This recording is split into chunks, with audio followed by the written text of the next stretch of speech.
करके थोड़ी व्याख्या जैसी बनाई है। तो कीर्तन समाज है तो इच्छा हुई कि चलो अपन, गाना तो नहीं आता, बोल तो सकते हैं। ये कीर्तन की शुरुआत ही बहुत अद्भुत है। शब्दों पे आप लोग ध्यान देना, सबको तारे नहीं, जे जन शरण आए ते तारे। अब आप ब्रह्म संबंध ले लो, पर जो शरण में नहीं जाओ तो आप ये मत समझना कि आपका उद्धार हो जाए। ब्रह्म संबंध ले लिया तो अपना उद्धार हो जाएगा, नहीं। ब्रह्म संबंध लेके जो शरण में जाएगा उसी का श्री गोसाई जी श्री महाप्रभु जी उद्धार करेंगे। यही शब्द अपन को श्री महाप्रभु जी सिद्धांत रहस्य में भी समझाते हैं, लेकिन अपन ने उनके शब्दों पे बहुत ध्यान दिया नहीं है। ब्रह्म संबंध करणात् सर्वेषां देह जीवयो सर्व दोष निवृत्ति। ब्रह्म संबंध लेने से आपके सर्व दोष दूर नहीं होंगे, ब्रह्म के साथ संबंध करने से आपके सर्व दोष निवृत्त होंगे। उसी के आधार पे जो शरण में जाएगा, श्री महाप्रभु जी के, श्री गोसाई जी के, उन्हीं को श्री गोसाई जी यहाँ पे तारेंगे, सबको नहीं तारेंगे। क्या बात। बहुत से लोगों के गलतफहमी है कि पुष्टि मार्ग पे तो प्राणी मात्र का अधिकार है। नहीं, ये सबसे बड़ी अपनी गलतफहमी है। पुष्टि मार्ग पे प्राणी मात्र का अधिकार नहीं है। अभी मुकेश भाई ने आप लोगों को सबको यहाँ बुला इकट्ठा किया। अभी प्रवचन होने का मुकेश भाई आके सबको ने भाई बद्धा चालो प्रसाद ले, या बद्धा ने बोला हो प्रसाद ले। अभी बद्धा એટલે કોણ? आखा जगत ने बोलावा, आखा गांव ने बोलावा। बद्धा એટલે કોણ? जिनको मुकेश भाई ने इनवाइट किया है वो सब। तो ऐसे ही जिनको ठाकुर जी ने पुष्टि मार्ग में इनवाइट किया है वो सबके लिए पुष्टि मार्ग है, और वो उनमें से जो शरण में जाएंगे उनका उद्धार श्री महाप्रभु जी अथवा श्री गोसाई जी करेंगे। जे जन शरण आए ते तारे। फिर आगे आता है दीन दयाल प्रगट पुरुषोत्तम। क्या देखो, इसमें कोई शंका का स्थान नहीं है कि श्री गोसाई जी दीन भी हैं, दयालु भी हैं और प्रगट पुरुषोत्तम भी है। अब प्रश्न ये है कि प्रगट पुरुषोत्तम यानी क्या। अब यहाँ पर श्री गोसाई जी की बधाई ले रहे हैं। अब श्री गोसाई जी यहाँ पे गुरु स्थान। अब गुरु क्या, गुरु प्रगट पुरुषोत्तम है, और जो अगर गुरु प्रगट पुरुषोत्तम है, गुरु को अगर आप पुरुषोत्तम मानो तो फिर ठाकुर जी की सेवा की आवश्यकता है कि नहीं है। गुरु की सेवा कर ली, पुरुषोत्तम की सेवा हो गई। बोलो अपन को कैसे अर्थ करना चाहिए? प्रगट पुरुषोत्तम यानी क्या?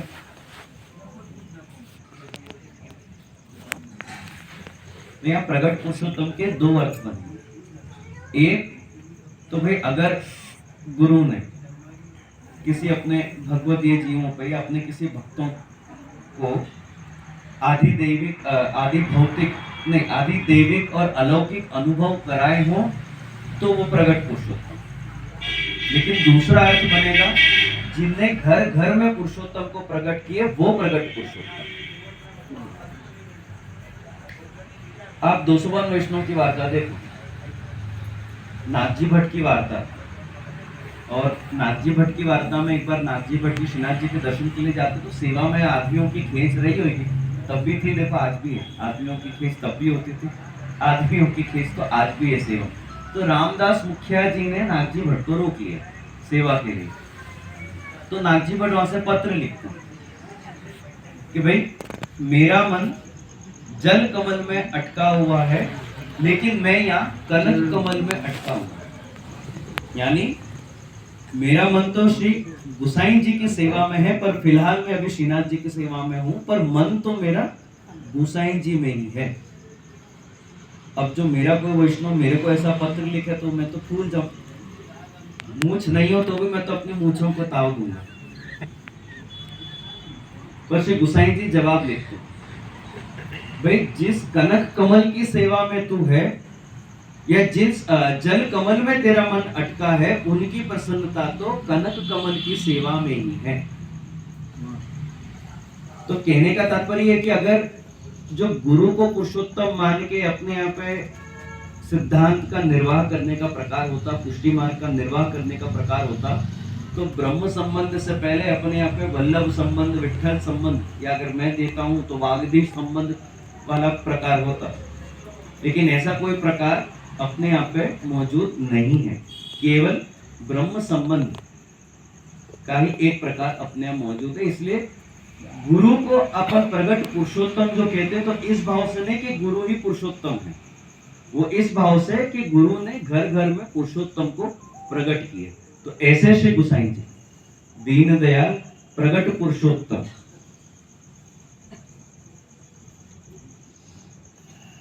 अब आगे माणिक चंद जी लिखते हैं कि जितनी रवि छाया की कणिका तितने दोष हमारे। काफी सारे ऐसे वैष्णव की आदत है और वैष्णव को ऐसा लगता है कि ऐसा करने से हमारे अंदर दीनता प्रकट होगी।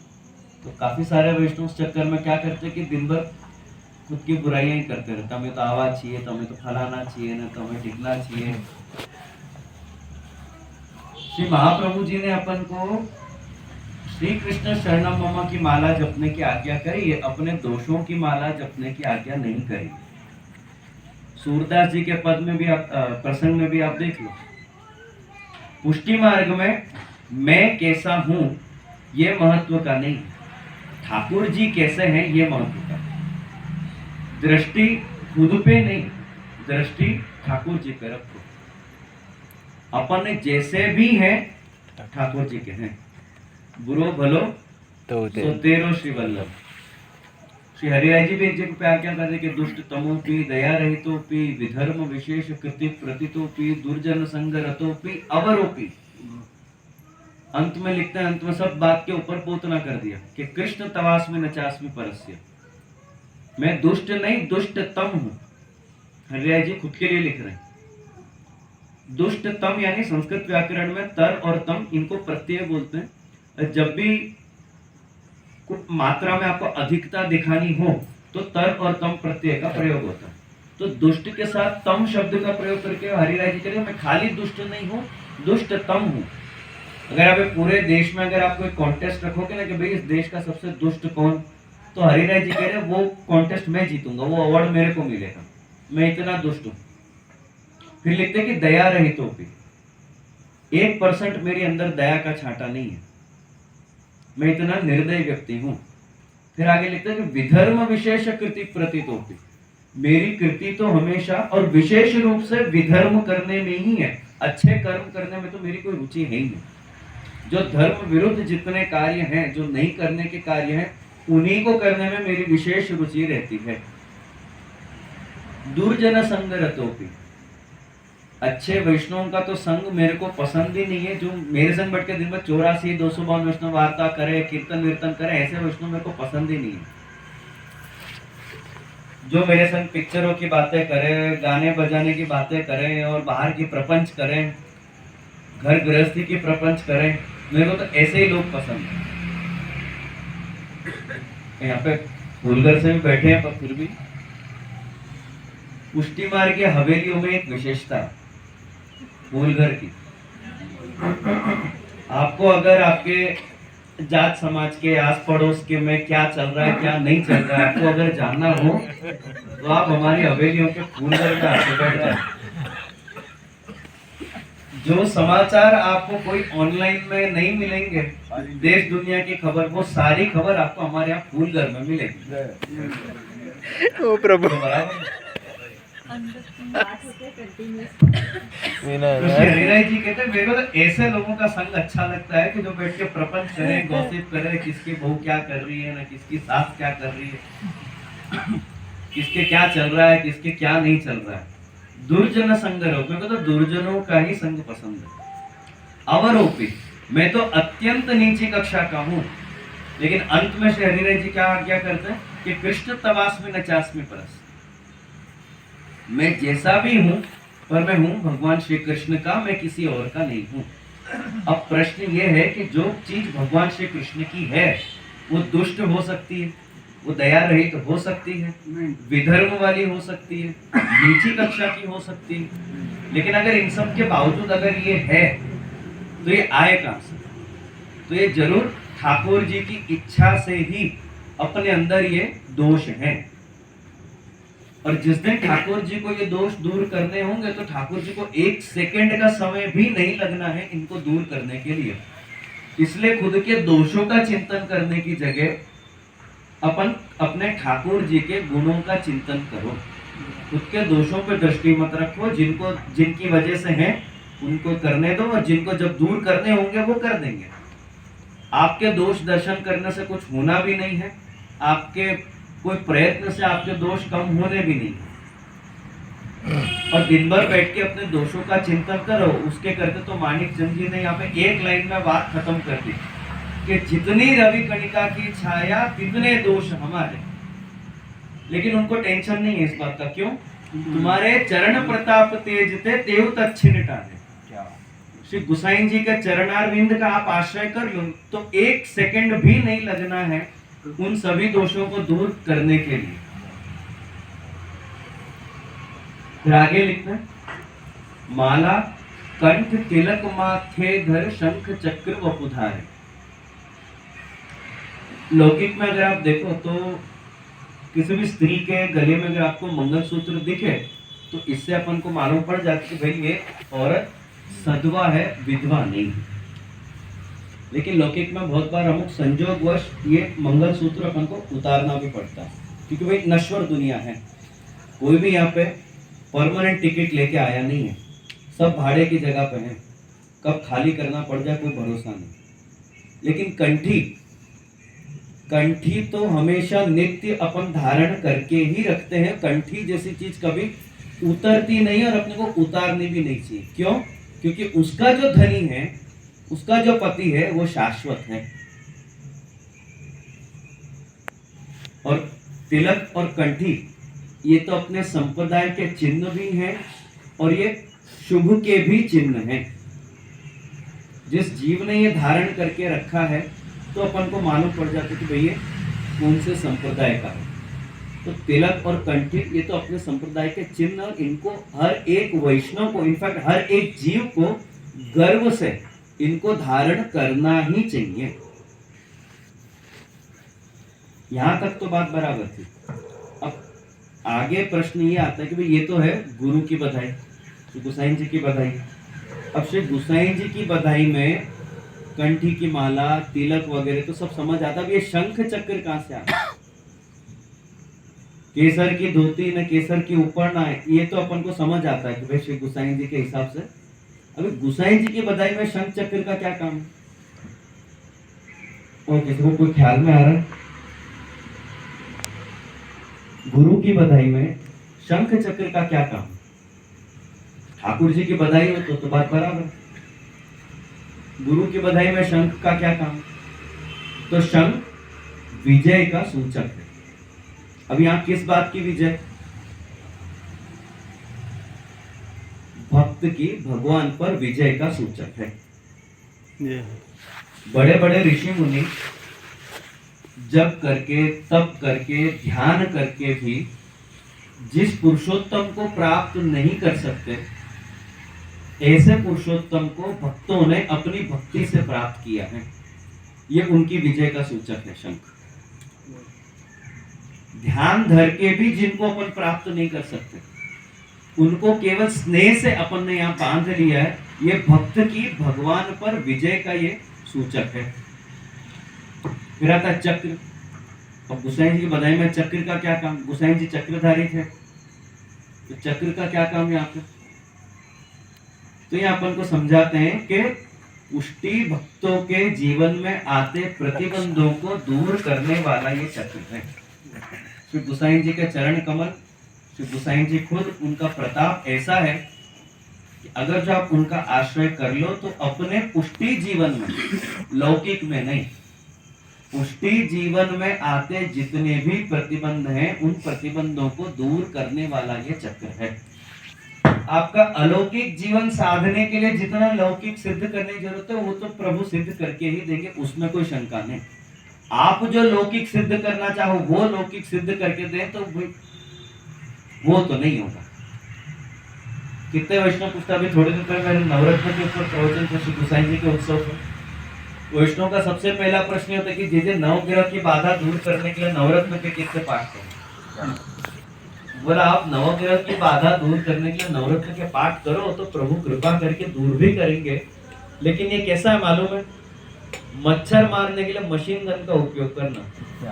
अब आप मच्छर मारने के लिए मशीन गन चलाओ तो एक आध मच्छर मरेगा भी, अब मना नहीं है, पर उसके साथ साथ और क्या क्या जाएगा कोई गारंटी नहीं है।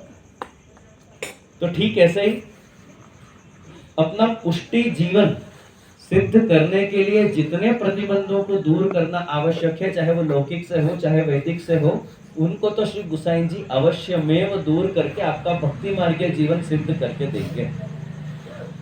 तो ऐसे शंख चक्र वपुधार। अब अंत में माणिक चंद जी बहुत महत्व की बात लिखते हैं। माणिक चंद प्रभु के गुण ऐसे महापतित निस्तार।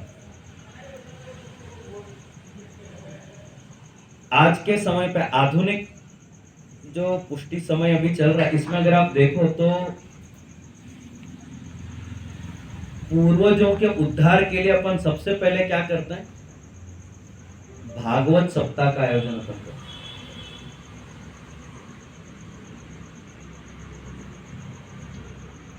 पूर्वजों की स्मृति में आप भागवत सप्ताह का आयोजन करो, कोई आपत्ति नहीं, बिल्कुल करो, करना ही चाहिए। पर पूर्वजों के उद्धार के लिए भागवत सप्ताह का आयोजन मत करो। अगर आप पूर्वजों के उद्धार के लिए भागवत सप्ताह का आयोजन करोगे तो आपने एक तो ब्रह्म संबंध को तो गौण कर दिया कि भाई ब्रह्म संबंधी जीव है और फिर भी आपको डाउट है कि भाई इनका उद्धार होगा कि नहीं, इसलिए आपने भागवत सप्ताह का आयोजन किया। स्मृति में करो कि इनके पीछे भाई हमने भागवत सप्ताह का आयोजन किया, इतने वैष्णव पधारे, दोनों टाइम सबने प्रसाद लिया, इसमें कोई आपत्ति नहीं। लेकिन जब आप किसी के उद्धार के लिए आप भागवत सप्ताह का आयोजन करो तो एक तो अपने ब्रह्म संबंध को तो गौण कर ही दिया। महाप्रभु जी तो चिल्ला चिल्ला के थक गए नवरत्न में कि भाई कि न करिष्यति लौकिकीं च गतिम्। ठाकुर जी पुष्टि में विराजमान होने के कारण वो जीव की लौकिक गति नहीं करेंगे। आप महाप्रभु ने आपको लिखित आश्वासन दे दिया, पत्र लिख के भेजा है भाई, खाली ऐसे ओरली भी नहीं बोला, पत्र लिख के भेजा है महाप्रभु जी ने। तो एक तो उसको गौण कर दिया। दूसरा दोष जो अपन को उसमें लगता है वो है जाने अनजाने में आपने अपने पूर्वजों को धंधुकारी की उपमा दे दी कि जिसका उद्धार भागवत सप्ताह के कारण हुआ। अब अपने पूर्वज अपन से ज्यादा भगवदीय थे, उनके उद्धार के लिए भागवत सप्ताह अपन को बिठाने की जरूरत है। उनकी स्मृति में जरूर बिठाओ, उनकी याद में जरूर बिठाओ, कोई आपत्ति नहीं है। तो यहाँ पे अपने को कीर्तनकार ये कह रहे कि जो महापतित है उसका भी श्री गुसाई जी उद्धार कर देंगे। अगर जो महापतित होने के बाद भी अगर जो इनके शरण में आता है, ऐसे जीवों का भी जब श्री गुसाई जी उद्धार करते हो तो अपन तो अभी तक इतने महापतित नहीं बने, तो अपना उद्धार क्यों नहीं करेंगे। इसलिए अगर कभी भी किसी भी वैष्णव को अपने उद्धार को लेकर अगर जो शंका मन में उत्पन्न हो तो ये लाइन याद कर लेना। अगर जो धंधुकारी जैसे का उद्धार हो जाता हो तो अपन सब धंधुकारी तो नहीं थे। अगर हो तो भी चिंता करने की जरूरत नहीं, क्योंकि महापतित का भी श्री गुसाई जी उद्धार करेंगे। अगर जो आप खुद को भाई दीनता लाने के लिए खुद को महापतित भी मानो तो भी चिंता करने की जरूरत नहीं, गुसाई जी आपका उद्धार करेंगे। और जो अगर आप खुद को महापतित नहीं मानो तो उद्धार करेंगे ही करेंगे, इसमें शंका का कोई स्थान नहीं है। इसलिए ये श्री गुसाई जी की जो बधाई है ये मेरे को पसंद है, तो उस हिसाब से इसके ऊपर थोड़ी ऐसी व्याख्या करिए, थोड़ा बहुत आधुनिक समय को ध्यान में रख के, तो उस हिसाब से ये यहाँ पे गुसाई जी की व्याख्या मैंने करी। अब इसमें अगर किसी को कोई शंका हो, किसी को कोई व्याख्या में अगर कुछ